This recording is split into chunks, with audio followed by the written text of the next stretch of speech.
Hai, di part 4 ini akan saya praktekkan simulasi transient secara singkat untuk simulasi ya Gan. Ya, asal jalan saja dulu, optimalisasi dan tips trik simulasinya akan saya jelaskan pada level mahir nanti.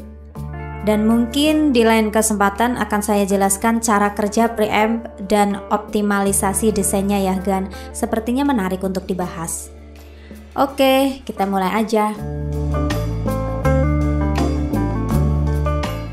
Ini adalah desain preamp yang lalu.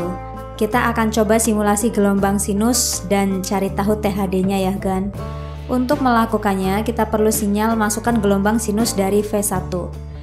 Klik kanan pada V1, lalu pilih sign. Pada kolom DC offset bisa dikosongkan saja. Amplitudenya saya coba kasih 1 volt ya Gan. Frekuensinya saya coba 1 kHz. Lainnya bisa dikosongkan saja.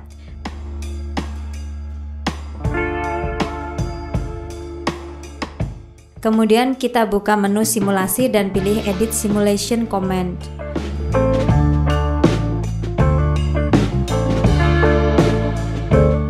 Stop time-nya saya coba 100 mili detik ya Gan.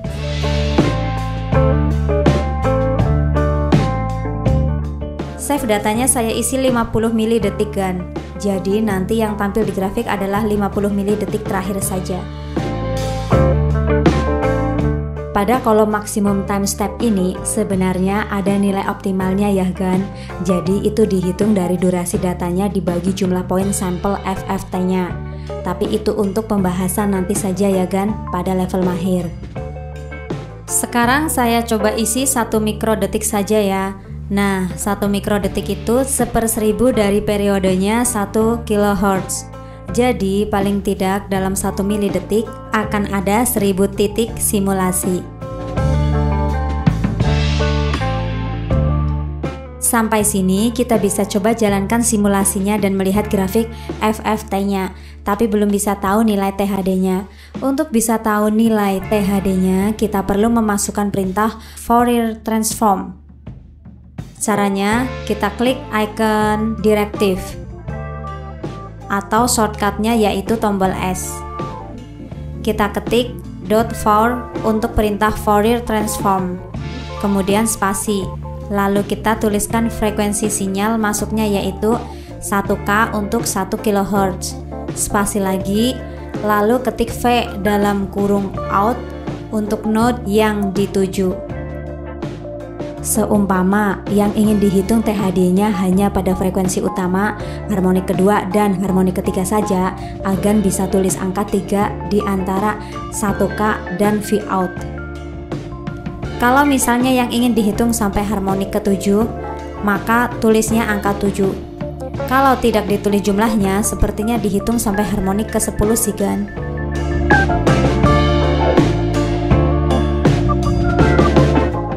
Coba kita jalankan simulasinya.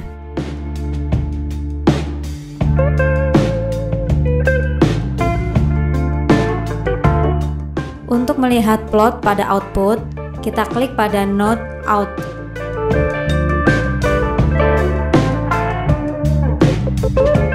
Untuk melihat grafik FFT-nya, bisa kita klik dari menu view, lalu pilih FFT.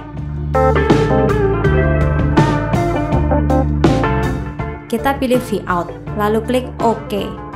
Noise floor-nya lumayan tinggi ya Gan, sekitar minus 75 dB sampai minus 105 dB. Untuk melihat nilai THD-nya, kita klik menu View dan pilih Spice Error Log.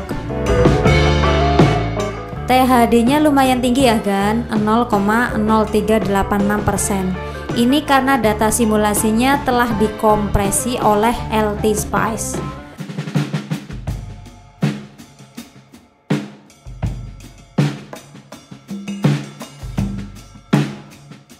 Untuk menonaktifkan kompresinya, kita buka Spice Directive. Lalu ketikkan perintah .option spasi plot win size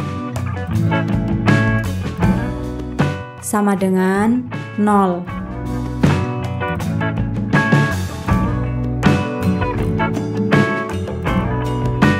Coba kita jalankan lagi.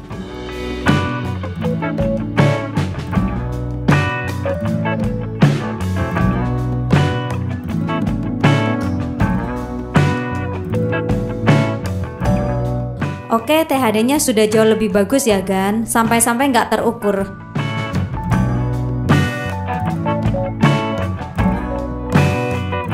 Nah, kalau kita lihat FFT-nya, noise floor-nya masih terlihat sangat tinggi ya, bahkan sampai frekuensi harmoniknya tidak terlihat.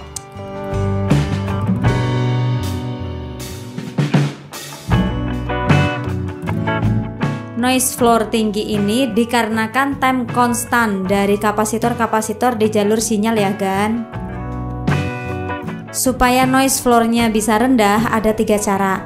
Pertama, buat save data simulasinya agak lama hingga time konstan kapasitornya terlewati.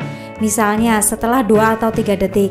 Tapi ini akan memakan waktu simulasi yang sangat lama, tidak efisien. Kedua, dengan cara membuang kapasitornya. Cara ketiga, kalau kapasitornya tidak dapat dibuang, untuk sementara bisa kita ganti nilai kapasitornya dengan nilai yang sangat tinggi, misalnya 10 farad ke atas. Hal ini juga akan membuat nilai THD-nya lebih rendah lagi. Cara ini akan berguna jika misalnya kita mendesain power amp yang bagus hingga kita modifikasi sana-sini seolah tak terlihat perubahannya. Bisa jadi karena noise floor-nya terlalu tinggi sehingga menutupi perbedaan yang harusnya ada. Nah, meninggikan nilai kapasitor itu tadi hanya supaya simulasinya bisa mendapat noise floor yang rendah dengan cepat ya Gan. Jadi tidak lantas kita gunakan elko 10 farad pada kenyataan. Sudah, kita jalankan simulasinya lagi untuk melihat perbedaannya.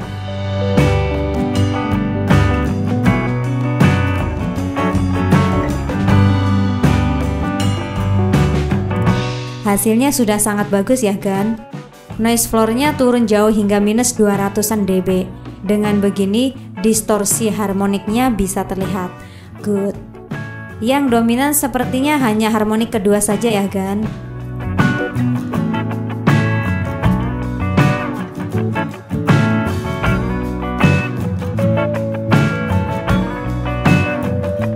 Di sini Agan juga bisa mengecek kondisi berbagai komponen dan node-nya. Misalnya, kalau mau tahu dispasi daya di RL, Agan bisa pencet tombol ALT sehingga kursornya berubah menjadi termometer. Lalu klik pada RL. Nanti plot daya pada RL akan muncul di grafik. Untuk U1 juga bisa. Kalau mau tahu daya rata-ratanya, Agan bisa pencet tombol kontrol dan klik pada plot dayanya. Maka akan muncul jendela yang menunjukkan nilai daya rata-ratanya.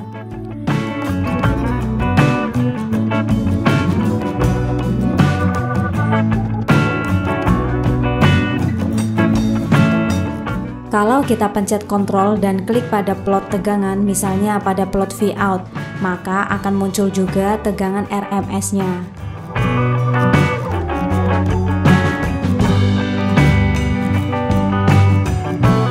Lalu kita juga bisa coba cari tahu arus yang melalui suatu jalur dengan memencet tombol ALT dan klik pada jalur. Nanti akan muncul plot arusnya pada grafik.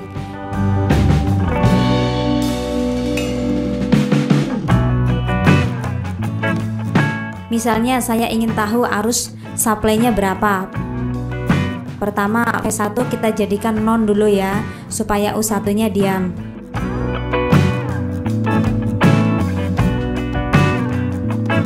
Lalu kita jalankan simulasi. Terus kita pencet ALT dan klik pada jalur supply-nya. Arusnya adalah 4 mA. Jadi arus supply-nya adalah 4 mA ya Gan. Nah, sesuai skematik, nilai ini adalah untuk satu channel ya Gan. Karena pada kenyataan NE5532 ada 2 channel dengan jalur supply yang sama, maka totalnya ada 8 mA. Sesuai datasheet ya. Kita juga bisa melihat tegangan DC di berbagai node. Dengan meletakkan kursor di atas suatu node, maka pada baris status di kiri bawah akan terlihat tegangan DC-nya berapa. Untuk dapat melihatnya pada skematik, Agan bisa klik kanan pada suatu node atau jalur, lalu pilih OP Data Label.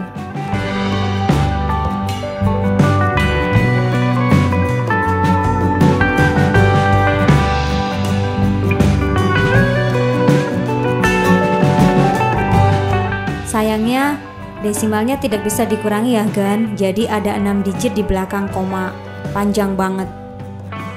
Dengan ini kita bisa tentukan bila kita perlu DC blocking kapasitor. Bagi saya 94 mV untuk ukuran preamp itu termasuk tinggi ya Gan, jadi outputnya akan saya kasih kapasitor saja supaya DC offsetnya tidak keluar.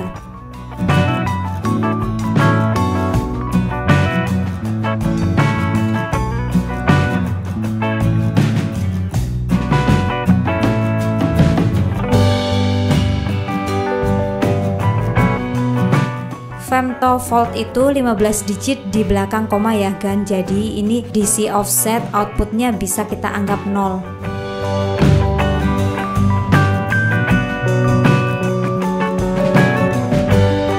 Oke, sementara itu dulu ya Gan, terima kasih sudah menyaksikan, bye.